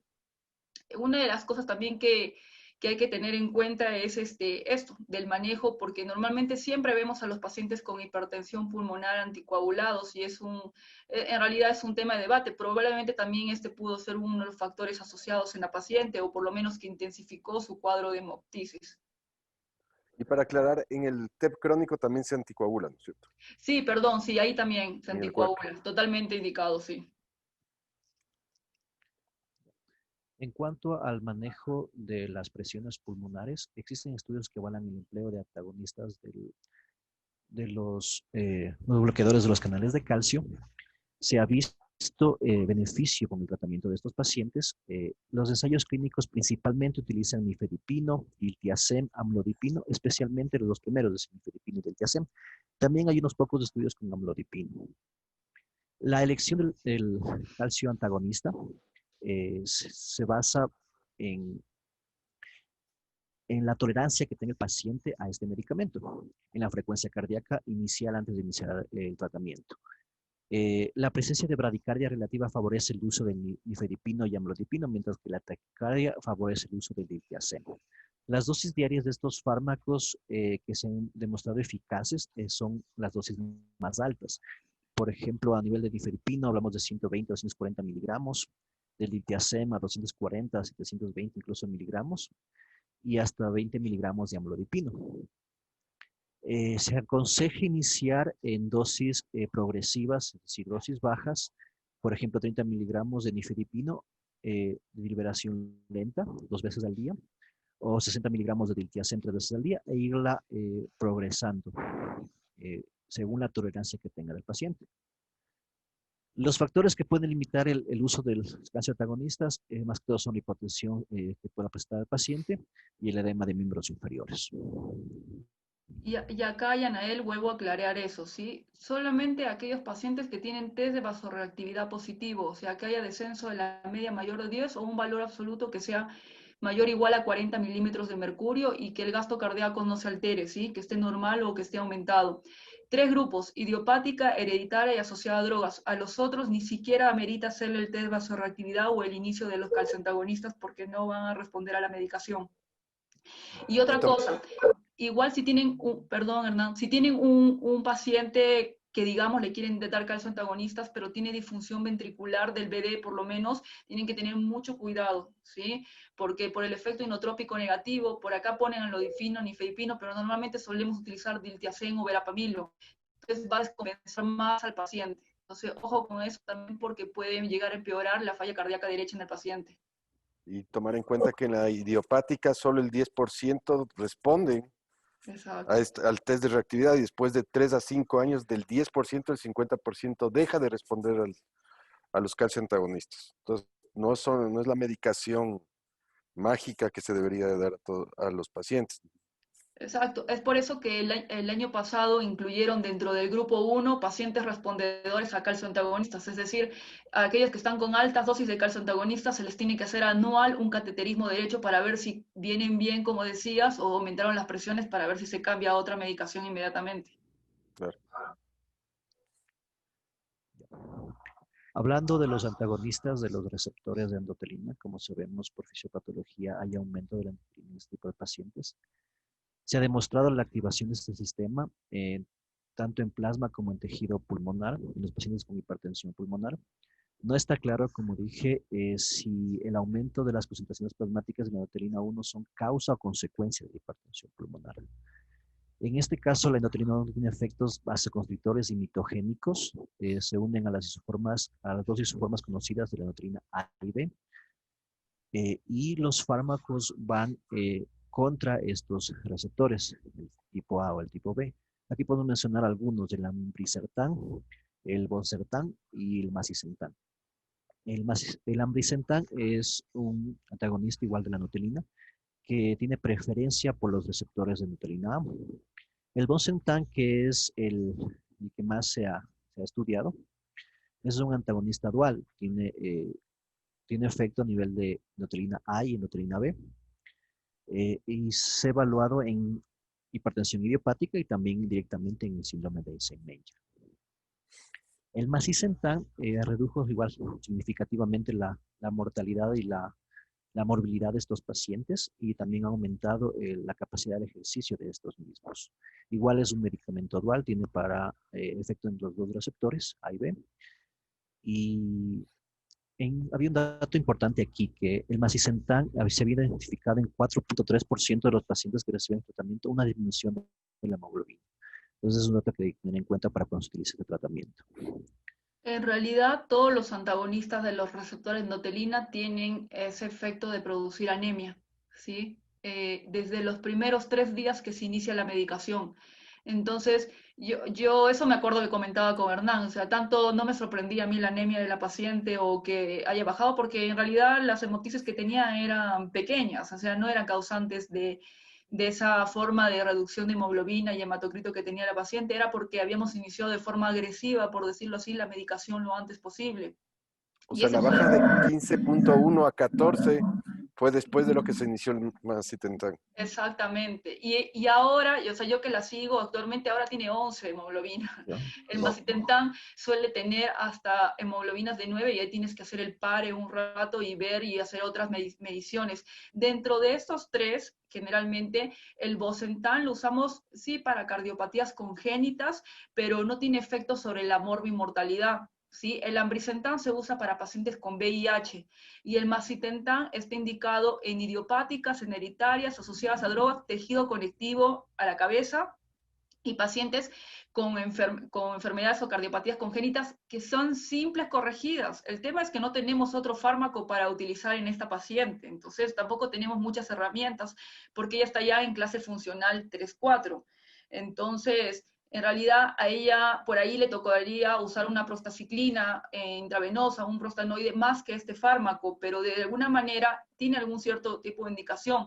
La discusión es que ninguno de estos fármacos se ha estudiado en el S-Menger, ¿sí? Hay un estudio nada más, que es el estudio maestro, que se demostró que estos pacientes no mejoraban el test de marcha ni algunos marcadores como BNP, ProBNP, ni la clase funcional, pero sí mejoraban, que no se correlacionaba con los parámetros hemodinámicos, o sea, mejoraban índice cardíaco, gasto cardíaco, saturación venosa. Entonces, por ahí es el único que va asociándose más a la utilización de este macitentan en el caso de la paciente.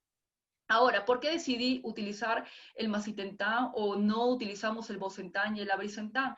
Porque el macitentan, dentro de las cardiopatías congénitas corregidas simples, es el único que hace que evite que el paciente progrese su enfermedad o que se interne por falla cardíaca derecha o que la lleve a trasplante cardíaco, que va a tener una larga lista de espera, o que vaya al uso de estas prostanoides que les decía que es intravenoso. ¿Por qué? Porque ella también tiene un shunt que es de izquierda a derecha y bidireccional, y el riesgo de endocarditis tras una medicación endovenosa también es altísimo. Entonces, eso también a tener en cuenta en el caso de esta paciente. Por eso es que ese fármaco es el que utilizamos y consideramos que por ahí podría ser correcto de acuerdo a los estudios que lo avalan, ¿no? Que es el Serafin, si no me acuerdo, pero uno de esos estudios es el que le avala a este uso de esta medicación.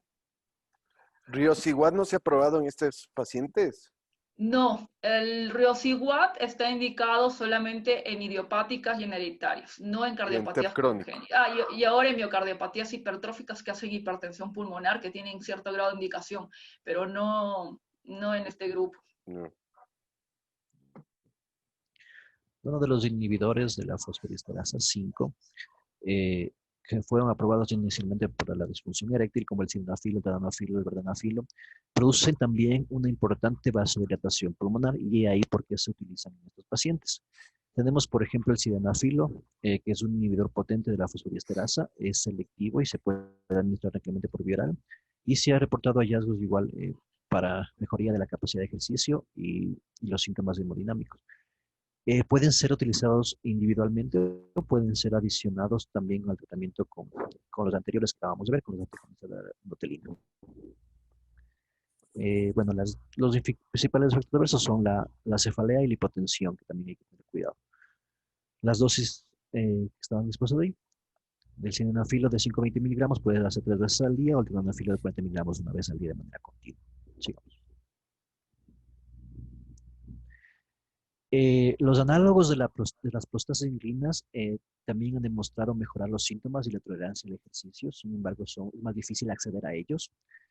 Son más potentes en este caso. Se produce de manera, las prostaglandinas se producen de manera predominante a nivel de los lechos vasculares pulmonares en los pacientes que tienen hipertensión pulmonar. De todos estos fármacos podemos mencionar algunos: el Veraprost, el Epoprostenol, el Iloprost, los más estudiados que se han utilizado en estos casos. Cuando tenemos pacientes que no han respondido a los tratamientos anteriores o que tenemos ya combinaciones de fármacos que no han podido disminuir la presión pulmonar o mejorar la sintomatología del paciente, podemos acceder a estos medicamentos. Son los llamados de la presión. Los anteriores que mencionaste solo están indicados en clase funcional 2, 3, y de acuerdo a la estratificación de riesgo, tú ves si el paciente requiere monoterapia o terapia combinada. Entonces, para eso tienes que hacerle la calculadora de estratificación de riesgo de hipertensión pulmonar. Estos de acá son todos intravenosos inhalatorios, pero Ecuador pronto va a tener el que va a ser por vía oral, que por ahí podría utilizarse en pacientes en clase funcional 3-4. Entonces, dentro de las prostaciclinas como agonistas de las prostaciclinas o receptores IP1 y 2 estaría el Selexipag, que también va a ser incluido en este grupo de pacientes, y bueno, esto también tiene los mismos efectos de impacto sobre morbimortalidad en los pacientes y podría darse en las cardiopatías congénitas. ¿Y sabes con qué precio va a venir? O sea, si el macitentan vale $2.500, la caja me imagino que este va a ser el doble. Wow. Porque solo hay en Europa y ya viene a Ecuador y entra a partir de enero. Yeah. Ya. Un detalle más en el tratamiento que había revisado es que se tiene en algunos contextos la mala idea de que los pacientes con poliglobulia que tienen síndrome de Menger se les debe hacer flebotomías para tratar de disminuir este valor de hematocrito. Y eso debe tomarse mucho con pinza. Los pacientes con Menger de por sí ya suelen tener un déficit de hierro y tener una hemoglobina elevada por la hipoxia continua que ellos tienen. Entonces, en estos casos hay que valorar muy bien primero el déficit de hierro y realmente decidir si realmente necesita una flebotomía o no. Por lo general, a estos pacientes no se les debe realizar flebotomías sangrías para disminuir sus valores de poliglobulia.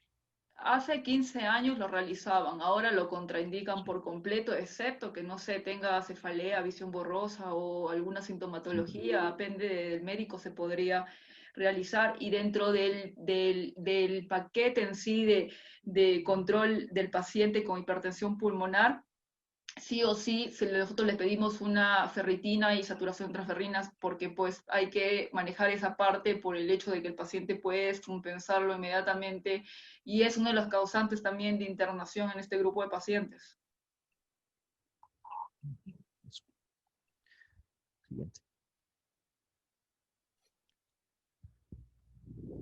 Esa sería nuestra posición. Muchas gracias, chicos. Tere, ¿cómo está la paciente? Te cuento que está súper bien, está solamente como 1 litro de oxígeno. Wow. Nada más. La cianosis no la tiene casi marcada, ya no tiene cianosis bucal.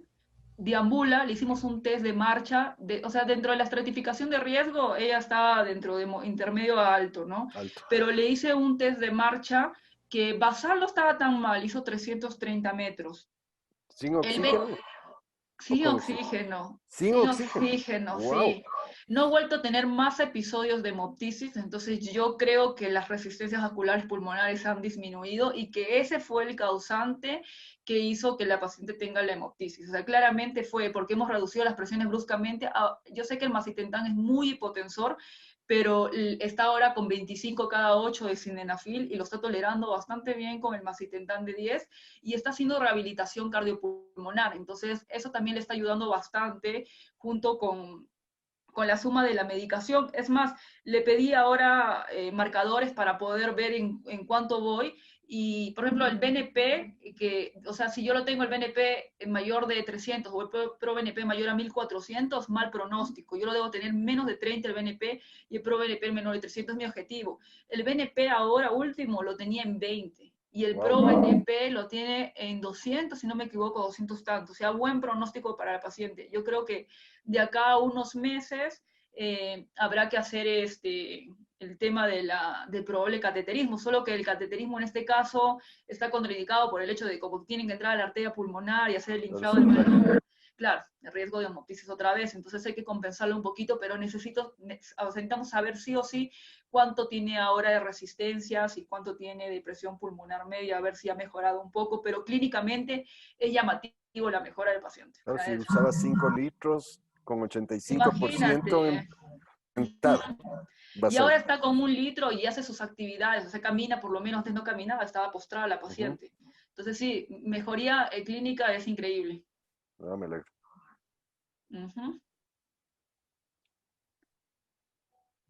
¿Alguna pregunta, duda, chicos? Doctores internos.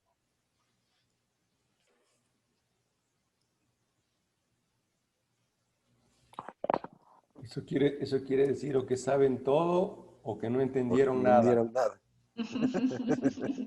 No sabemos, muy interesante. Soy Edison, soy cirujano de tórax. ¿Cómo está, Doc? Bien. Una sola cosita, que, bueno, el enfoque fue totalmente clínico. La hemoptisis es un cuadro bastante raro. ¿Puedes poner tu cámara, por favor, doctor Moya? Bueno, gracias. Hola, doctor Moya, qué gusto. Entonces, el cuadro, como yo les decía, se enfocó totalmente a lo clínico porque era un paciente clínico, pero cuando es una hemoptisis masiva, la mayoría de casos corresponden en nuestro medio a secundario a tuberculosis, bronquiectasias y cáncer. Y es un manejo bastante catastrófico porque, a diferencia de lo que es una hemorragia digestiva, la hemoptisis a veces hasta con 400 cc se tapa los bronquios y el paciente se muere, y se muere al frente de todas las personas que están ahí colaborándole. Entonces, a veces se necesita un bronco rígido para limpiar, lavar, ver de dónde viene el sangrado. Y la cirugía generalmente en los cuadros de hemoptisis masiva, en la fase aguda, no es salvatoria del paciente porque es tal el sangrado que uno llegar y hacer una cirugía, una lobectomía, a veces hasta neumonectomía de emergencia, es aumentar la mortalidad. En estos casos es prioritario hacer un procedimiento endovascular, una embolización, que es un puente para la cirugía, porque si hay una destrucción del parénquima, la cirugía va a ir tarde o temprano, pero en la fase de extrema urgencia, la mortalidad es muy alta. Por eso, si uno puede, sea por medios físicos o por embolización, tratar de cohibir el sangrado y hacer una cirugía no inmediata a la extrema urgencia, la sobrevida del paciente es mayor. Solo eso quería decirles porque el enfoque obviamente era para la parte clínica, ¿no?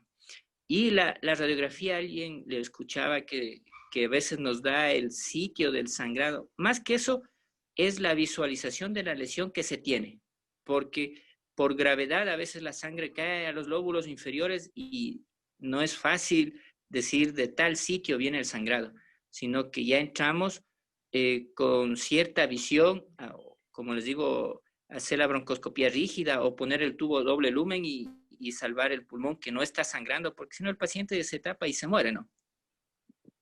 Eso nomás. Excelente acotación, no sé qué te parezca, doctor Quevedo, pero me parece una excelente acotación, tomando en cuenta de que, y esa era una de las preguntas que yo iba a hacer, te iba a hacer a ti, doctor Quevedo, en el sentido de quién hace las broncoscopías y qué broncoscopías son las que se hacen o se recomiendan en estos casos, si son broncoscopías flexibles o rígidas, porque a veces las flexibles pues porque son muy difíciles, ¿no? Yo creo que hay una muy buena acotación. A veces no ves nada con las flexibles, a no ser de que sea una hemoptisis muy leve. Sí, se habló con el neumólogo por lo que había bajado tanto el hematocrito y el neumólogo se negó a hacer la bronca. ¿Quién es nuestro neumólogo? ¿Quién hace neumología en este? El que nos respondió fue el doctor Daniel Polo. Y tú, veo que también está el doctor Poveda. Doctor Poveda, ¿tú haces broncoscopías? Hola, buenas noches. Hola, buenas noches. ¿Pones por favor, tu cámara prendida, Sergio? ¿Ahí? Hola, Sergio, ¿cómo estás? ¿Cómo están? Buenas noches a todos. Buenas noches, doc. Es un procedimiento básico en cirugía torácica. Tanto Edison, que está ahí, está acompañando en la reunión esta, como mi persona, hacemos broncoscopía flexible y rígida. El problema es que no tenemos broncoscopio rígido en el Hospital de los Valles. Sería bueno adquirirlo. Pero con la flexible, si nos hubiese llamado a cualquiera de los dos compañeros, podríamos perfectamente hacerlo. Es procedimiento básico. Lo que pasa es que nosotros hacemos cirugía de vía aérea, entonces es elemental manejar broncoscopía. Respecto al manejo con rígida o flexible, si es que ya no es posible con la flexible, hay que pasar a la rígida. Ya mencionó el doctor Yanael Arce, mencionó sobre las bondades de la broncoscopía rígida. Mucho más rápido. Y a veces se tapona el broncoscopio, ¿no? Y hay que estar constantemente retirando el broncoscopio para eliminar los coágulos. En realidad, cuando el paciente llega con hemoptisis masiva, es un verdadero drama. No es tan fácil manejar esto. O sea, una cosa es explicar en teoría todo lo que se está mencionando, otra cosa es estar con el paciente con hemoptisis, ese momento en la emergencia, ¿no? Es un drama. Entonces siempre terapia intensiva debe estar alerta, si es que no es factible de manejarlo en forma adecuada con la broncoscopía a través de las fosas nasales o de la boca, hay que intubar al paciente y manejar ya dormido el paciente a través del tubo traqueal, ¿no? Con lo que se tenga a la mano. O sea, si se tiene el broncoscopio flexible, tiene que ser un tubo traqueal de buen calibre para que pase el broncoscopio flexible y poder aspirarlo. El momento que se está aspirando el sangrado, muchas veces se logra ya aspirar la mayor cantidad de sangre y uno puede por broncoscopía ver de dónde está bajando la sangre. ¿Es del derecho, es del izquierdo? Se entra al bronquio principal, se aspira también la sangre del bronquio principal, se sigue aspirando hasta ver de dónde viene, de qué segmento. Se puede ir, a medida que se va aspirando, se puede ir aclarando el lugar en donde, y muchas veces los neumólogos, en el Andrade Marín, por ejemplo, tenemos la broncoscopía flexible inicial, la hacen neumología. Entonces ellos aspiran la sangre y ven exactamente de dónde está saliendo. Pocas veces hemos tenido sangrados que vienen de los dos pulmones, ¿no? Pero usualmente viene de uno solo. Ya ubicado, ahora viene el asunto. O sea, puede ser que con la broncoscopía flexible y los lavados, helados y todo lo que se puede utilizar pueda controlarse, ¿no? Y ahí viene el siguiente paso, diagnosticar cuál es la causa de ese sangrado. Y ahí viene también el siguiente paso, la posible embolización a través de arteriografía, ¿no? Pero ese es un puente, tiene que pasar a la cirugía, más aún si en los casos de tórax, la mayor parte de los casos que ya mencionó Edison son por, la mayoría de los infecciosos son por micetomas, por aspergilomas, la gran mayoría. Creo que, no sé si usted está de acuerdo, Edison, creo que en una segunda causa creo que son los carcinomas. Hemos tenido también los carcinomas broncogénitos como causa de hemoptisis, ¿no? Y hay que pasar en esos casos a la resección. Lamentablemente no tenemos otra alternativa, hay que pasar a la resección. Pero lo que sí es fundamental es que cuando un paciente llega con hemoptisis, no puede pasar a resolverse el procedimiento quirúrgicamente, si es que no hay forma de controlarlo, porque eso le lleva automáticamente a la mortalidad, porque se inundan los pulmones de sangre y es muy difícil manejarlo. Se inunda, no hay cómo ventilar, casi la mayor parte mueren en el acto quirúrgico. Entonces, los pacientes que van a cirugía tienen que entrar estables, controlado el sangrado.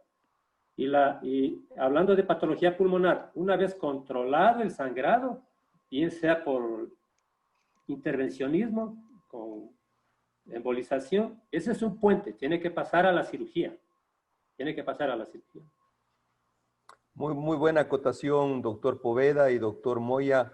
Yo creo que es súper importante estos webinars. Fíjense en ustedes, qué bueno que se han metido en este webinar ustedes. Y es lo que se trata, es decir, es dar las posibilidades que los colegas que están en el hospital conozcan también de los servicios que brindan otros colegas. Yo sé que ustedes tienen una excelente experiencia en esto de aquí. Les cuento que justo el día de hoy he conseguido para el hospital una donación de todo un equipo de cirugía laparoscópica que nos han venido. Hemos tenido problemas en la importación de estos equipos, pero creo que ya se va a hacer realidad y nos van a dar todo un equipo de cirugía, laparoscópica, incluido un broncoscopio, o sea, un set de broncoscopios, ¿no? Rígidos para que puedan utilizar en estos pacientes, pues es sumamente importante, ¿no? Que ustedes que tienen experiencia actúen en eso allá. Y eso es, doctor Quevedo, qué bueno que, fíjate, así es lo que se trata, esto de aquí, se trata de repartir los casos para el resto de los colegas y siempre se tiene un apoyo. Disculpa, ¿el broncoscopio rígido es para adultos o es para pediátricos como tú haces pediátricos? Sí, es para pediátricos porque es una fundación de niños, pero les pedí el 7, que no es tampoco es chiquitito, pero tampoco es tan grande, ¿no? El 7 es el que más grande van a tener. En todo caso, pueden utilizar de prestadito, calladito. Sí, el 7 es más o menos será para un años para abajo. Para un adolescente más o menos te quedaría el 7. 10 años, 8, tal vez 8 años, un poquito difícil. Pero bueno, por lo menos se puede hacer algo con eso. Sí, algo puede hacer. Pues en realidad, cuando necesitas, como tú sabes, es tan difícil hacer con una broncoscopía flexible un paciente que está sangrando, no ves nada, no ves nada, todo se te tapa. En cambio, en el rígido puedes tú un poco retirarte con la óptica y hasta lavar y ver y ir bajando poco a poco, ¿no? Pero en todo caso. En una ocasión tuvimos una paciente embarazada que tuvo hemoptisis masiva. No fue posible localizar el sitio, si era derecho o izquierdo, porque el sangrado era masivo. Y no hubo forma de controlar el sangrado. Entonces yo recuerdo claramente a esa paciente que, de acuerdo al broncoscopista, aparentemente todo venía del lado derecho. Bueno, en ese momento nosotros ya no teníamos salida, no había forma de controlar el sangrado. No había forma de controlar el sangrado.